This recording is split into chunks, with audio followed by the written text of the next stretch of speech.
This company stole over $3 billion from more than 700,000 investors across 240 countries between 2012 and 2015. From 2015 to date, more than 15 lawsuits have been filed against this company, and none of them have been solved until date. Many of its investors lost their lives because of this scam, while others couldn't recover from the financial catastrophe that struck them. So what exactly is this multi-billion-dollar Ponzi scheme disguised as an internet phone service company, and how did the company escape with billions of dollars in investor money till date? Keep watching as we unveil the untold story of one of the biggest scams in recent times, the TelexFree investment scheme. The present financial world is full of opportunities as well as lies and deceit, branded as the digital revolution. One such revolution was made by a company in the telecommunications sector, promising to improve communication and advertising services. The founders of the company envisioned that it would also offer participants a chance to gain some financial rewards just for joining it and carrying out some tasks. Aspiring members would need to purchase membership packages to qualify to earn big returns simply by posting ads for services run by the company online. The promise of lucrative profits by this company with minimal effort from participants appeared innovative and appealed to thousands of people worldwide. Soon, the company was able to attract millions of investors who were getting paid as promised. But what these investors didn't know was that this would turn into an unsustainable scam, turning out to be another get-rich-quick scheme, forcing 1,000s to reset and start over financially. Ultimately, these scams make you waste time in achieving financial success and don't develop any real skills, putting you further behind in career development. That's why it's ultra important to find a legit lucrative alternative, such as course careers. If these individuals picked one of their career paths, such as tech sales, they would have made just as much, if not more, income, working from home and having a long-term legit career developing sales skills. Course careers not only helps you develop your skills, they are directly networked with hiring managers who trust that their course graduates are the best to be hired. For example, a carpenter just transitioned into a software developer without any previous experience or college degree within 4 months and landed a 8-week job. Luckily for you, you can start learning for free through the free introduction course if you use the link in the description below to sign up now. So, instead of investing in companies that sell you dreams, you can start creating the dreams yourself. However, let's get back to our story. Sadly, investors in this scam operation knew no better, and after only a few years of operations, things took a dramatic turn. It turned out that what the company said it stood for wasn't what it really was. It was actually a multi-billion-dollar Ponzi scheme disguised as an internet phone service company. But how exactly did it all begin? Over a decade ago, Carlos Wanzeler and James Merrill formed a company touted to be involved in the sale of a voice-over internet protocol, VoIP, telephone service, similar to Skype. The service would enable customers to make free calls to Brazil and Latin America. All that was required was to sign up on the company's website. The website prominently featured James Merrill, who is the leader of the company, as an experienced businessman in the telecom field. As for Carlos Wanzeler, he was portrayed as a co-founder, even though the technology upon which the company was built was borrowed from Disc Avantade, Wanzeler's old company. The company had headquarters in Massachusetts, Nevada, and Brazil, and the management stated that both James Merrill and Carlos Wanzeler hold 50% ownership in the United States entity and 20% and 40% interests, respectively, in the Brazilian entity. Now, talking about the company's compensation structure, which includes bonuses and recruitment commissions, the company offered its VoIP program at a flat monthly fee of $49.9, giving participants, otherwise known as investors, the opportunity to invest either $289 or $1,375. Participants who invested $289 would get 1 advertisement kit and 10 VoIP programs. Similarly, participants who invested $1,375 would receive 5 advertisement kits and 50 VoIP programs. Here's how the advertisement kit worked. Participants were required to post pre-written ads to various classified ad websites provided to them by the company using an automated system. These classified ad sites already had thousands of ads posted by earlier participants. By simply completing these tasks every day, investors would get certain returns ranging between 200% and 250%, depending on the investment option. In the case of participants who invested $289, posting one advertisement per day for a year would earn them a profit of at least $681. Similarly, participants who initially invested $1,375 and only posted 5 advertisements per day would receive a minimum profit of $3,675. This return was the honeypot that made the website attractive to hundreds of thousands of people. Meanwhile, rather than generating actual retail sales of the VoIP product, the ad posting was meant to drive traffic to the company's website. For recruitment commissions, old participants would receive substantial financial incentives to recruit others to join the website. However, to qualify for such a recruitment commission, which may be as much as $100, each participant needed to have one VoIP customer. And if a participant could recruit multiple individuals, they became eligible for revenue-sharing bonuses of up to $3 of the company's VoIP program sales. In the real sense, the recruitment commissions only existed in theory. Practically, participants already qualified for the commission simply by buying the product themselves without even using it. It was through this means that the company created the illusion that it already had hundreds of thousands of legitimate VoIP customers. The company also claimed to have sold about 12.4 million VoIP plans when, in reality, it only had an extremely small number of legitimate customers. In fact, out of the small number of customers, an even smaller number actually paid for the service. The company was TelexFree. It was incorporated on February 15, 2012, in Brazil and headquartered in Marlborough, Massachusetts, United States. The VoIP service offered by the company was known as 99 TelexFree. TelexFree acted as a sister company to many other companies operating the TelexFree marketing plan. Such companies included Impactus Commercial Lut, TelexFree LC, and TelexFree Canada Incorporated. Going further with the increasing number of TelexFree's investors, by April 2014, over 1 million people across the globe had signed up with the company. Its reach extended far beyond Brazil, with branches established in the United States and other countries. As TelexFree gained momentum, its marketing strategy became increasingly aggressive. Promoters touted the company's exponential growth and made claims of success stories, enticing even more individuals to join the company.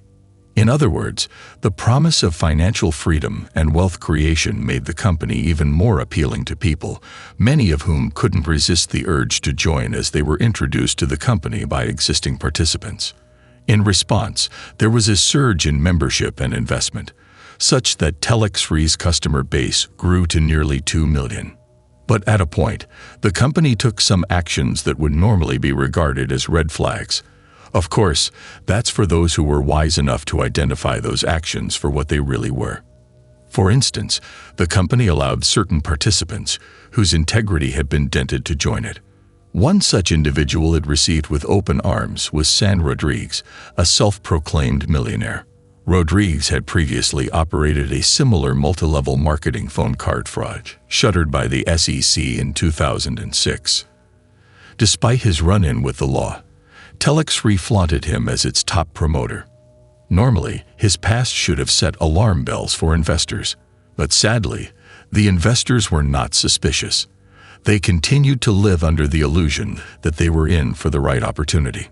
Also, over its 2 years of operations, TelexFree employed multiple financial accounts, including domestic and international bank accounts, as well as various online payment processors, to facilitate its fraudulent activities and offers.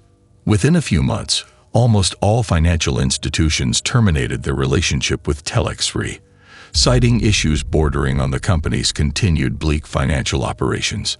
Most of the financial institutions would later consider the company a risk that they were no longer willing to bear. Meanwhile, TelexFree's long-standing US-based payment processor, iPayout, previously described TelexFree's product as compliant with all US laws after it completed a due diligence test on the company. What a twist of events! Moving forward, many investors ignored these signs, and more investors kept joining the company. They must have been overwhelmed by the quick and substantial returns promised to them by the company. It wasn't long before skeptics questioned the integrity and sustainability of TelexFree's business model. They pointed to discrepancies in its financial reports and the lack of tangible evidence to support the VoIP services it claimed to offer. For instance, between 2012 and 2013, TelexFree identified 4,845,576 VoIP program transactions totaling $238,395,353.80. However, the net revenue it raised from VoIP program sales was significantly less due to substantial commission payments. Also, Wanzeler couldn't identify the number of individuals purchasing only a VoIP program without also becoming participants. He provided wildly varied estimates when challenged to identify the number of VoIP programs sold to non-participants.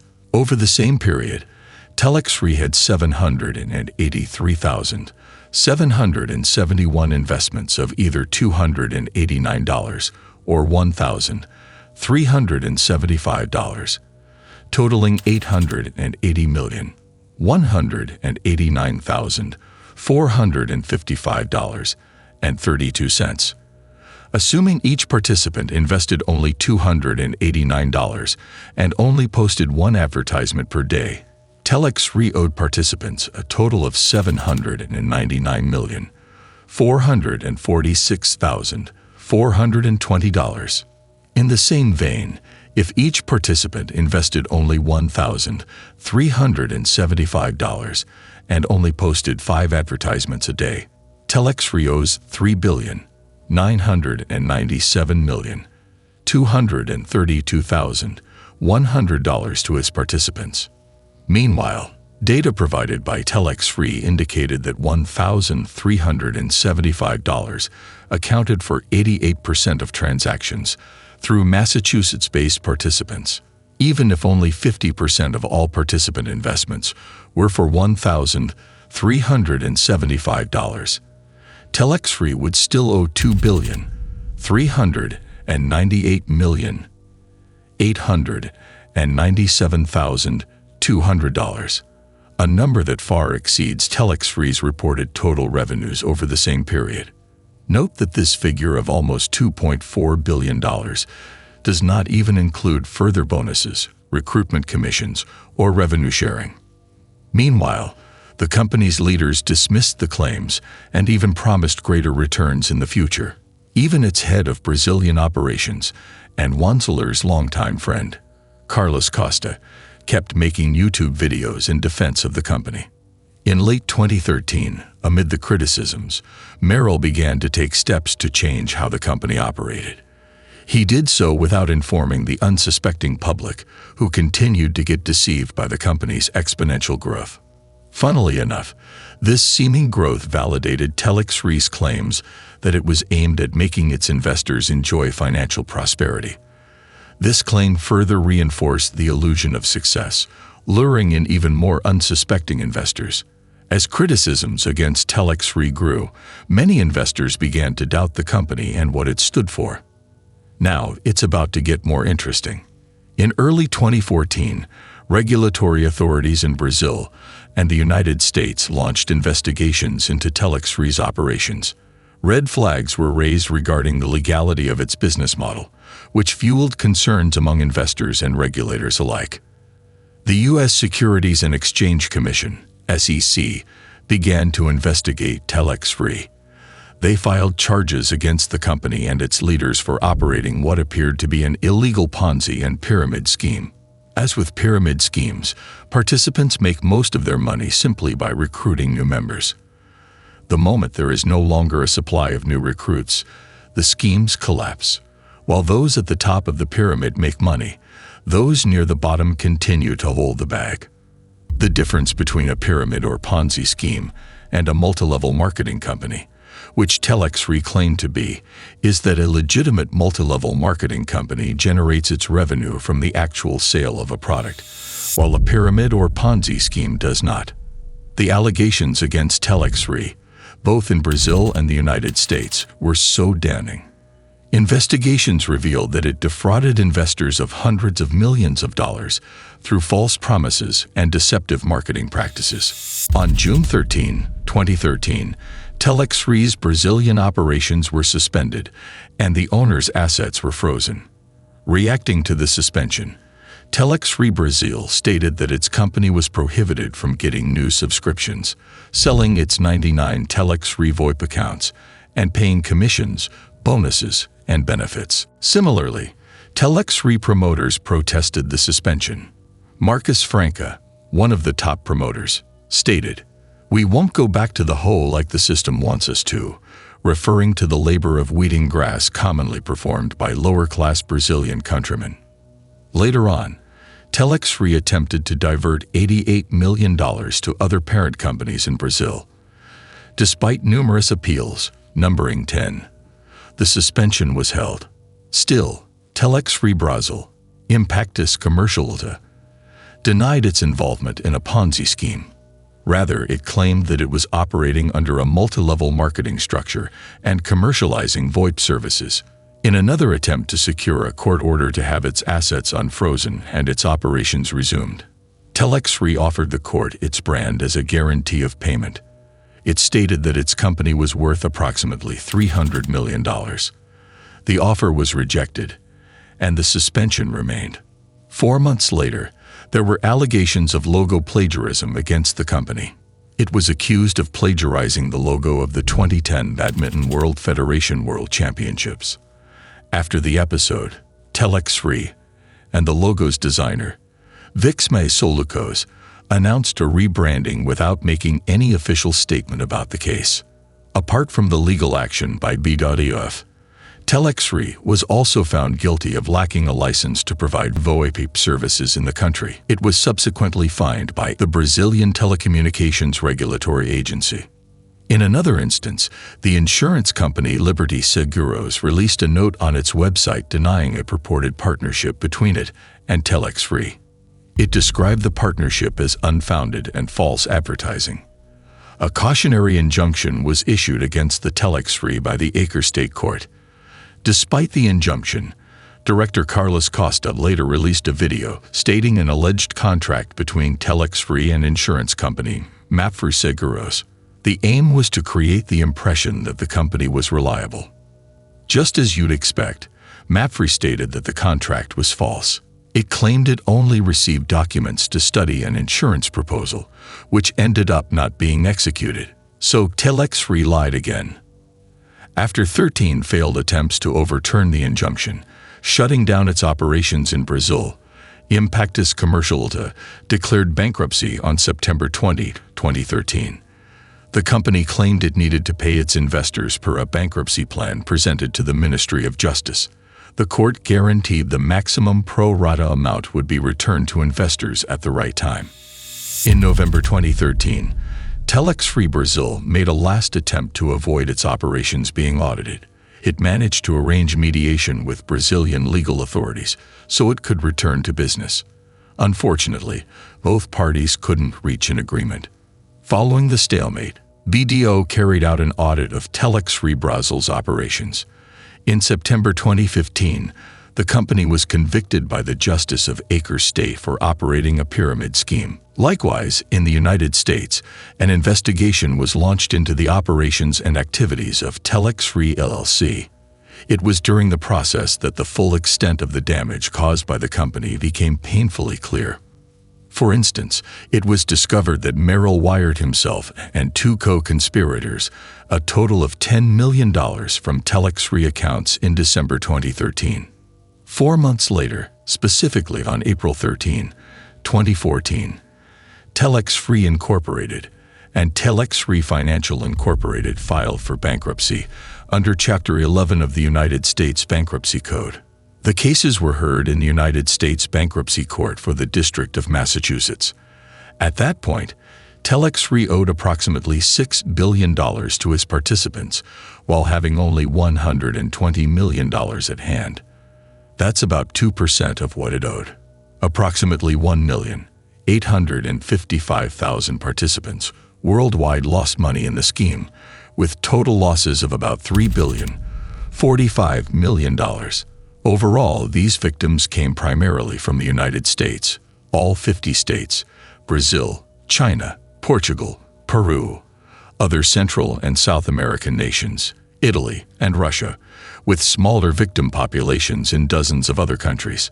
Still on the bankruptcy case, in June 2014, Stephen V. Darr of the financial advisory firm Huron Consulting was appointed the trustee in the TelexFree Incorporated bankruptcy case. As trustee, he was responsible for collecting TelexFree's assets, resolving disputes regarding claims filed against TelexFree, and distributing available funds to creditors. It is important to state that the civil bankruptcy case and a criminal case against the leaders of TelexFree were separate legal actions that were heard in different courts by different judges. After due investigations, Mr. Darr discovered that at least 1 million participants opened 11 million accounts in 2 years through TelexFree's Marlborough office. He would later meet with a few hundred alleged TelexFree victims at a meeting hosted by the Chelsea Collaborative, Greater Boston Legal Services, and the Brazilian Women's Group. Following the discovery, TelexFree was shut down in Brazil in 2013, and its Massachusetts office was raided by federal authorities in April 2014. As news of the SEC charges spread, panic swept through the ranks of investors who realized they had fallen victim to a carefully orchestrated scam. The fallout from the TelexFree scandal was catastrophic, dealing a devastating financial blow to its investors. Remember, these investors had placed their trust and money in the company, waiting patiently to get their rewards. Reality dawned on them that their investments had gone down the drain. These investors were left with nothing. Many of them had invested their life savings and retirement funds, and even borrowed money in the hopes of securing a better future for themselves and their families. The financial loss came with reports of shattered relationships, bankruptcies, and even suicides among those affected by the scam. They took money from people that were not rich. They are greedy. They wanted more money, but they have to think about what they did for poor people and sick people like me. TelexFree member Eloise Eurix said, referring to Merrill and Wanzeler. Eurix, who suffers from multiple ailments, lost her life savings of more than $20,000. She had hoped to use the TelexFree earnings to pay for heart surgery. It was finally established that TelexFree was a billion-dollar Ponzi scheme. Its revenue was largely derived from the recruitment of new members rather than the sale of actual products or services. Over the 2 years TelexFree operated, it derived approximately 2% from sales of VoIP service. The remaining 98% was from new people joining the scheme and subscribing to the membership packages. This way, the company's financial structure couldn't have been sustainable. And the reason is simple. The platform relied on a constant influx of new funds to pay returns to existing investors. After all, that's the only way it could pay the returns it promised. TelexFree also made appearances in other countries, including Dominican Republic, Colombia, and Peru. While launching the company in the Dominican Republic, Carlos Wanzeler, Sanderly, San Rodriguez, and Steve Labriola were featured in 2 local TV channels, namely TV Color Vision and TV Teleuniverso. Unfortunately, an investigation carried out by Color Vision revealed that TelexFree had no local office or authorization to sell VoIP services in the country, and their office in Massachusetts is only a virtual one. Similarly, the Colombian magazine released an article in November 2013 about the operations of TelexFree in Colombia. Its mode of operation and promise of high return were compared to other local broken Ponzi schemes, including DMG Group that previously affected the country's economy. In December 2013, The operations of TelexFree LLC were prohibited by Superintendencia de Bana Seguros by AFP, SBS, in Peru. As a way of preventing its citizens from joining the company, Peruvian authorities directed its citizens to report any operations from the company and another recently shut down Hong Kong-based Ponzi scheme to the National Police and the Public Ministry. In the aftermath of the TelexFree scandal, the U.S. District Court made James Merrill and Carlos Wanzeler face the consequences of their actions as it passed its judgment in March 2017. Merrill, who was 55 at that time, pleaded guilty to 1 count of wire fraud conspiracy and 8 counts of wire fraud. He agreed to forfeit approximately $140 million and other assets, including real estate properties, luxury vehicles, and boats, in exchange for a reduced sentence. Despite his cooperation, he was sentenced to 6 years in prison, obviously to serve as a deterrent to others. In addition to the sentence, he also bagged 3 years of supervised release. Acting U.S. Attorney William D. Weinrev has this to say about the judgment. Despite knowing that TelexFree was a pyramid scheme, Mr. Merrill profited for years at the expense of the hard-working individuals who invested in the fraudulent company. For the hundreds of thousands of investors, here and around the world, who were taken in by the lies promoted by Mr. Merrill and TelexFree, today's sentence provides a measure of justice. Mr. Merrill's greed damaged the livelihoods of thousands of people who were struggling to make ends meet. Matthew Ader, special agent in charge of Homeland Security investigations in Boston, also said, while the harm and damage James Merrill caused by stealing more than $3 billion from innocent investors can never be repaired, his victims in more than 240 countries around the world can take some small measure of satisfaction that he is now looking at 6 years in federal prison and a substantial forfeiture as repayment for his crimes. HSI special agents will continue to aggressively investigate those who seek to profit by taking advantage of others. On the other hand, Wanzeler faced a 17-count federal indictment alleging conspiracy and fraud. But on the day federal agents raided TelexFree's offices, he fled first to Canada and then to Brazil, his native country, to evade extradition. He remains a fugitive from justice in the country. Despite efforts by U.S. authorities to apprehend him, Wanzeler continues to elude capture. There is currently a federal warrant for his arrest. Prosecutors said at the time that Wanzeler was in a hurry to leave the United States. He left millions of dollars hidden in the greater Boston area. In 2015, an intermediary who was working on behalf of Wanzeler sought the help of an associate to launder cash through Hong Kong, convert it to Brazilian reals, and then transfer it to Brazilian accounts. In January 2017, Rocha, who was working as a courier for Wanzeler's representative in Brazil, flew to New York City. He later met the cooperating witness in Hudson, giving him a suitcase containing $2.2 million of Wanzeler's hidden TelexFree money. He intended that the cooperating witness would help to launder the cash out of the U.S. Unfortunately, he was arrested after he was followed to an apartment in Westboro, Mass. After a thorough search of the apartment, authorities discovered approximately $20 million in cash hidden in a bed's box spring. Rocha was sentenced to 33 months in prison and 1 year of supervised release after pleading guilty to 1 count of conspiring to commit money laundering and 1 count of money laundering. For the other defendants, they were required to account for all proceeds received as a result of the alleged wrongdoing and to offer restitution to and fairly compensate investors for those losses attributable to the alleged wrongdoing. In addition, they were to disgorge all profits and other direct and indirect remuneration received from the alleged wrongdoing. The defendants included Steve Labriola, International Marketing Director of TelexFree, Fabio Wanzeler, Director of TelexFree, Livia Wanzeler, Signatory Authority of TelexFree, and San Rodriguez. After numerous years of legal wrangling, some participants who fell victim to the $3 billion TelexFree pyramid scheme got back some of their money. For instance, in Massachusetts, which was the hardest hit in the country, about 14,000 victims were reimbursed for some of their losses. The reimbursement was taken out of a $3.5 million settlement state regulators reached with Fidelity Bank of Fitchburg connected to the case. In 2020, Judge Melvin S. Hoffman of the U.S. Bankruptcy Court in Boston approved a plan to disperse more than $150 million to about 100,000 people who lost money following the collapse of TelexFree in 2014. The compensation plan was to distribute 39 to 43% of approved claims. Also, a lawyer from Rondinopolis, Mato Grosso, won in court the right to have his invested money, amounting to $50,000, reimbursed. Most of the money used for settling investors who lost their money was from the proceeds gotten after liquidating TelexFree assets seized by the Justice Department in 2014.